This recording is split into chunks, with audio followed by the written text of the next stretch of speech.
हे समरथ परमात्मा,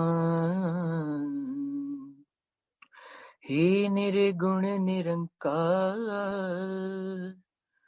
तू करता है जगत का, तू सबका आधार। कण कण में है बस रहा तेरा रूप अपार। तीन काल है सत्य तू, मिथ्या है संसार। घट घट वासी हे प्रभु, अविनाशी करतार। दया से तेरी हो सभी, भव सागर से पार। निराकार साकार तू, जग के पालनहार। है बेअंत महिमा तेरी, दाता अपरंपार। परम पिता परमात्मा, सब तेरी संतान। भला करो सबका प्रभु,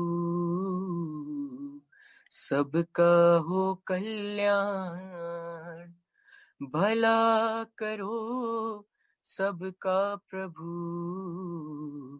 सबका हो कल्याण। सात संगत जी, प्यार से कहना धन निरंकार जी। आज जहाँ संतों महापुरुषों ने सत्संग के दौरान अनेक पहलू पे ये ध्यान दिलाया कि जो सच है वो तो सदैव रहने वाला ही सच है, उसमें तो कोई भी चीज़ बदलती नहीं। पर ये जो दृष्टिकोण है हमारा, ये नज़रिया, ये पर्सपेक्टिव, ये ज़रूर अलग हो जाते हैं अनेकों बार। और उसी तरह कैसे चाहे बात फिर वो एक सच्चाई की हो, तो वहाँ धर्म की भी बात रहती है। क्योंकि ये धर्म क्या है, ये सच्चाई, ये ब्रह्म ज्ञान जो ना बदलता है, ये युगों युगों से वही रहा और आगे भी इसने यही रहना है। कैसे फिर वो जो बात आती है कि जब सिर्फ एक सच्चाई, जो बाबा जी भी अक्सर अपने विचारों में एग्जाम्पल दे के समझाते थे कि अगर एक देश में दिन है तो दूसरे में उस समय रात हो सकती है, वो टाइम जोन्स अलग हो सकती हैं। तो फिर ये सन, ये मून, ये भी उस तरह रात और दिन का पहलू, ये भी सच्चाई उस समय की एक देश की तो हो सकती है, पर वो एक परमानेंट सच्चाई नहीं, क्योंकि हर देश में वो सच्चाई लागू नहीं है। तो ऐसी फिर ये कौन सी सच्चाई है जो ये हमेशा हर समय किसी भी एक सिचुएशन में, एक जगह पे जो ना समय से बंधी है, किसी भी तरह पे हमेशा कायम दायम रहने वाली ये सच्चाई, ये निराकार, ये परमात्मा जो कभी बदलता नहीं, कभी ढलता नहीं। तो कैसे इस तरह जब हम एक सच्चाई की बात करते हैं तो वहाँ धर्म, और ये धर्म क्या है, जैसे हम सुनते भी हैं, गाते भी हैं एक सेवा के जब भाव में कि मानवता है धर्म हमारा, हम केवल इंसान हैं। तो जब मन में ये सच्चाई ठहर जाए तो कैसे फिर ये मानवता के लिए ही अपना जीवन अर्पित, समर्पित कर देते हैं हर कोई। तो जब ये भी बात आती है कि इस निराकार के दर्शन हो गए, ये इसकी पहचान हो गई, when we've realized God, तो फिर अपने आप ही हमारा एक नजरिया भी नया हो जाता है। वो एक समझ एक ढल जाती, एक दिमाग में चीज बैठ जाती है कि कैसे हम हमेशा इस ही परमात्मा का ही अंश रहेंगे, चाहे इस शरीर के अंदर हो या ये मृत्यु होने के बाद, ये शरीर खत्म हो जाने के बाद इसमें मिलना है। तो कैसे हमने जहाँ अपने ऊपर एक खुद को कैसे पूरे लाइफ में कंडक्ट करना है, अपनी सोच को कैसे मानवीय गुणों में ढालते हुए खुद को संवारना है। और वही बात फिर अगर एक पर्सपेक्टिव की होती है, तो कैसे एक चीज़ अगर हम देखें वो अक्सर हमें हमारे मुताबिक अगर ठीक लगती है तो वो हम उसको सही डिक्लेयर कर देते हैं। और अगर एक कॉन्वर्सेशन भी कर रहे हो, किसी से बात भी कर रहे हो, और दूसरा अगर उसी में कोई फ़र्क अलग सी बात करे कि बोले कि आप जो कह रहे हैं वो आपके पॉइंट ऑफ व्यू से ठीक है, पर अकॉर्डिंग टू मी, मेरे अनुसार ऐसा होना चाहिए, और वो अपनी बात को किसी और ढंग से फिर एक नए एंगल से पेश करते हैं, तो कैसे फिर एक मन वही हमारा व्याकुल कि किसी तरह बस हम ये अब प्रूव करें कि हमारी बात, हमारा नज़रिया ही इम्पोर्टेंट है, दूसरे का नहीं। जो तो समझ जाते हैं कि दूसरे की भी बात उतनी इम्पोर्टेंट, उनका नज़रिया भी, तो वो तो आराम से एक बात को भी फिर भक्ति बना लेते हैं, उसमें भी परमात्मा का अंश देखकर, फिर इस सच्चाई से जुड़कर, इस परमात्मा से जुड़कर अपने आप को आगे चला लेते हैं। पर वही जो वाद विवाद की बात आती है, फिर कैसे फिर एक अपने आप को इस्टेब्लिश करने में ही ये इंसान जब लग जाता है कि अब मुंह से तो बात बोल दी है, अप्रूव करके भी दिखाएंगे, तो फिर वो बात सिर्फ एक नज़रिए, एक पर्सपेक्टिव की नहीं आ जाती, वहाँ आ जाता है अहंकार, वहाँ आ जाता है स्वयं को श्रेष्ठ कैसे साबित करना, फिर वो एक प्रूव करने तक ही बात रह जाती है। तो फिर अगर अच्छा वक्ता होगा कोई, वो तो फिर हर हाल अपने आप का अपना नज़रिया ही सही साबित कर देगा। तो बात सिर्फ ये नहीं कि सामने वाला कितना अच्छा बोल सकता है, हो सकता है उसको भी अच्छा बोलना आता हो, पर वो बात ये समझ जाए कि कुछ भी कह लेंगे, ये दूसरे इंसान के बात समझ नहीं आने वाली, तो अपनी एनर्जी और टाइम वेस्ट ना किया जाए, खुद को ही चुप कर दिया जाए और दूसरे के हाँ में हाँ कर दी जाए। तो कैसे फिर वही बात कि जो बहुत अपने आप को चतुर समझते हैं, असल में वही मूर्ख होते हैं। तो कैसे स्वयं को जब हमने ये अपने मन में ही श्रेष्ठ इतना बना लिया, तो फिर ये क्या हमें और किसी का नज़रिया समझ में आएगा?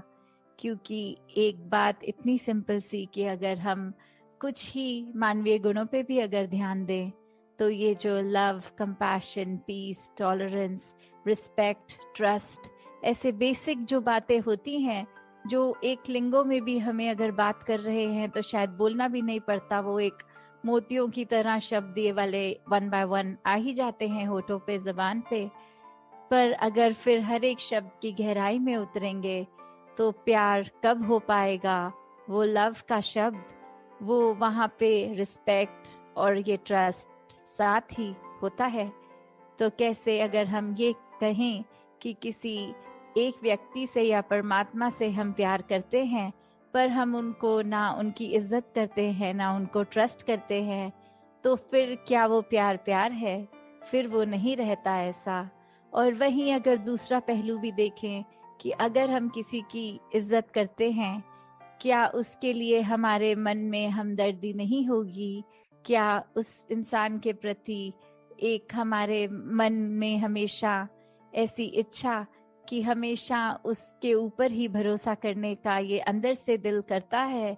और कितनी बारी फिर ऐसा संसार में भी हम देखते हैं कि सब बोलते हैं कि हमारे साथ तो हमेशा बुरा होता आया है, पर एक सर्टेन इंसान ये जब जीवन में आया तो जीवन बदल गया, हमें भी वो प्यार का एहसास हुआ, वो एक ट्रस्ट का एहसास हुआ।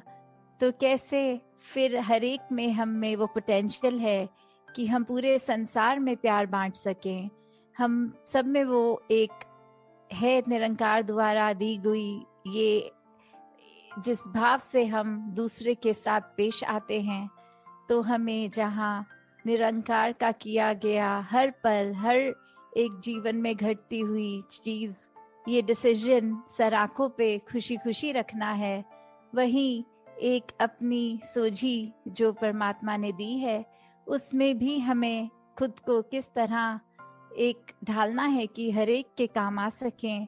अपने दिल को इतना साफ बनाना है कि फिर चाहे एक वो दिल हो या आईना, फर्क नहीं होना चाहिए। ये अंदर बाहर से कैसे हैं वो एक रस वाली बात, ये दिल दिमाग में ये फर्क ना होने वाली बात। तो दासी अब घड़ी देख रही है और इससे ज्यादा कुछ और बोल नहीं पाएगी। इन्हीं शब्दों से आज्ञा लेके यही कामना कि हर कोई सेवा सिमरन सत्संग करता चला जाए और अपने आप को इस निराकार का ही बना ले पूरी तरह। चाहे वो शरीर तो सेवा कर सकता है, पर मेन बात कि वो मन भी सेवा करे। वो शरीर तो सत्संग अटेंड कर सकता है और कानों में अच्छी बातें डाल सकता है, पर वो मन सच्ची बातें स्वीकार करके उन पर चल सके। ये जो सिमरन भी है ये भी अपने आप में सिर्फ शब्द ना रह जाए, पर अपने आप को सच में इस निरंकार से जोड़ने का ही इसका प्रयोग किया जाए। दातार सभी पे कृपा करे। सात संगत जी, ध्यान निरंकार जी। सात संगत जी, अब हम सभी सिमरन धुनी में शामिल होंगे।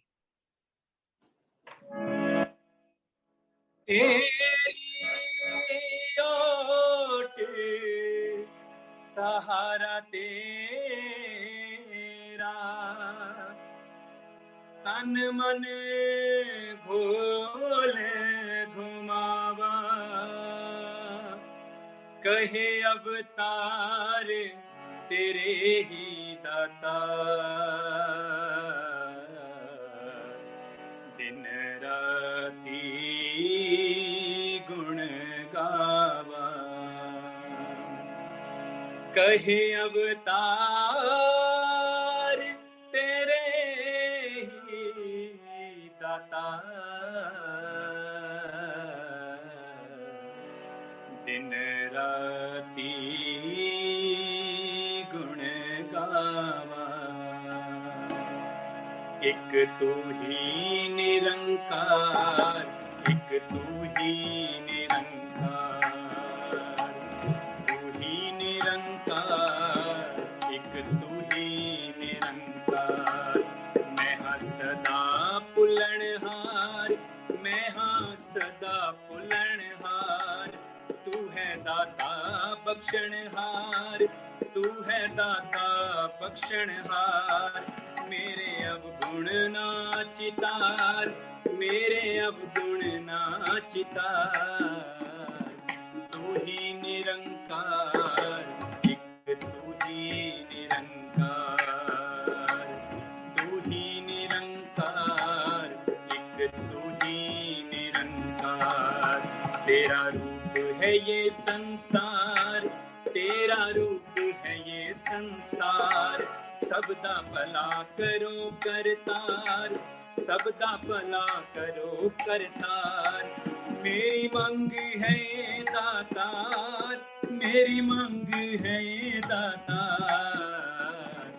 तू ही निरंकार, एक तू ही निरंकार, तू ही निरंकार, एक तू ही निरंकार।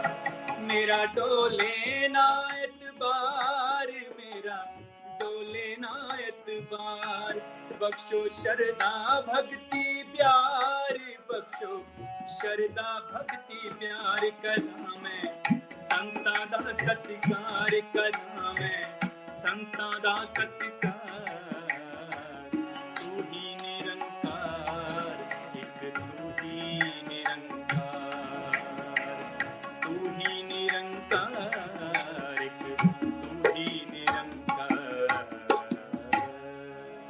बोलिए सतगुरु माता सुदीक्षा सविंदर हरदेव जी महाराज की जय।